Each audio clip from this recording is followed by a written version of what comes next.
Okay, so we have seen what a passive system is. We have seen what a positive real system is. We have also established that positive real systems are passive systems.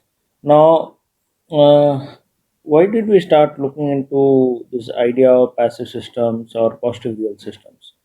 So this all started from the discussion on Eiserman's conjecture. Okay, so let's recall what Eiserman's conjecture is.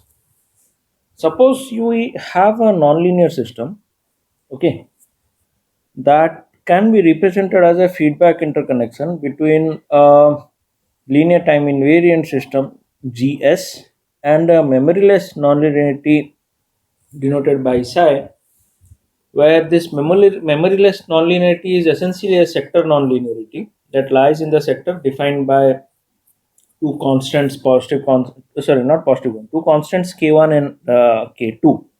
Okay. Now, what do I mean when I say that the sector is defined by the const? Now, what do I mean when I say that the nonlinearity or the memoryless nonlinearity lies in the sector k1 and k2? It essentially means that suppose for the memoryless nonlinearity block, the input is xi and the output is phi, then the ratio of phi to xi will always lie in the interval k1 and k2. Okay, so if this is the case, then the memoryless nonlinearity is said to belong to the sector defined by the constants k1 and k2. So suppose this is the case for the nonlinear system under consideration. Then if this feedback interconnection is stable for a relationship where phi is nothing but equal to k xi, okay, if this feedback interconnection is supposed stable for phi equal to k xi, where k is some value between the constants k1 and k2. Suppose this is true. Suppose the feedback interconnection is stable where phi is equal to k xi for k being in the interval k1 and k2. Then the feedback interconnection is stable for all memoryless nonlinearities that lie in the sector defined by these constants k1 and k2. That is what the Eisenman's conjecture was. But it has been proven by other scholars that this conjecture is not entirely true. This might hold under certain conditions. Okay. Now, what are those conditions? To understand to understand what these conditions are, we need to first inspect that if we have two passive systems with us, and if we take a feedback interconnection of the two passive systems, what can we say about this feedback interconnected system? Okay, so suppose as depicted in this figure, H1 is a passive system, H2 is a passive system. So H1 and H2 are passive systems. The input of H1 is said to be E1 and the output being Y1. The input of H2 is E2 and the output is Y2, with H1 and H2 being passive. Now suppose we have a feedback interconnection as we have shown here. Okay. Now what can we say about this feedback interconnection when the input is U1 and U2 and the output is Y1 and Y2? Okay. So this is what we want to see. Now since H1 and H2 are passive systems, that means E1 transpose Y1 minus dE1 by dt will be greater than equal to 0, where E1 represents the stored energy for the system H1, or E1 is the corresponding Lyapunov function for the passive system H1. Similarly, for the system 2 or H2, E2 transpose Y2 minus dE2 by dt has to be greater than equal to 0, where E2 represents the stored energy in H2 or is a Lyapunov function for the system H2.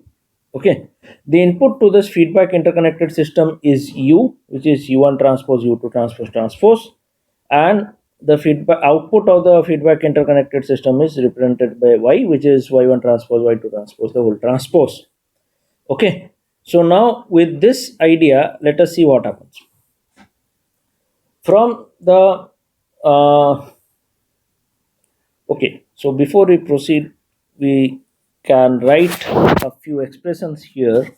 What we have is E1 is nothing but U1 minus Y2, and E2 is nothing but U2 plus Y1. Okay, so E1 can be represented as in terms of input U1 and output Y2, and E2 can be represented in terms of input U2 and output Y1 as seen in the feedback interconnected system. So we'll use the passivity inequality or the dissipation inequality for the two systems and the relationship between the errors inputs and outputs to find out what can we say about the feedback interconnected system made from passive systems. So from system 1, the dissipation inequality, we have E1 transpose Y1 to be equal to be greater than equal to E1 dot, and if we substitute E1 to be U1 minus Y2 transpose, that is what we had seen, what we get is U1 transpose Y1 to be equal to a certain inequality,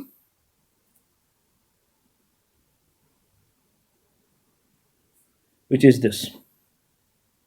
Similarly, if we consider the system 2 and we solve for it, then we get U2 transpose Y2 to be of this form. Now let us add this to. If we add this to, what we get is U1 transpose Y1 plus U2 transpose Y2 to be greater than equal to dE1 by dt plus dE2 by dt. This is what we get. Now the right hand side of this inequality is nothing but U transpose Y by definition, and the left hand side of inequality is nothing but d by dt, where the total energy stored in this feedback interconnected system is given as the sum of the stored energies of passive system 1 and 2. So what we get is, for the feedback interconnection, we have U transpose Y minus d by dt to be greater than equal to 0. So we have the dissipation inequality being satisfied by the feedback interconnected system, which indicates that the feedback interconnection is also passive. So what we are seeing here is, if we take two passive systems and make a feedback interconnection between these two passive systems, then the feedback interconnected system, the system that we get after this feedback interconnection, is also a passive system. Okay, also to note is the total energy stored in this feedback interconnected system is represented by E, and this is nothing but the sum of the individual energy stored in the individual passive systems H1 and H2, right? So E is equal to U1 into, that is what this is said. Okay, now if E is greater than 0, then the passive system, when autonomous, has a stable origin.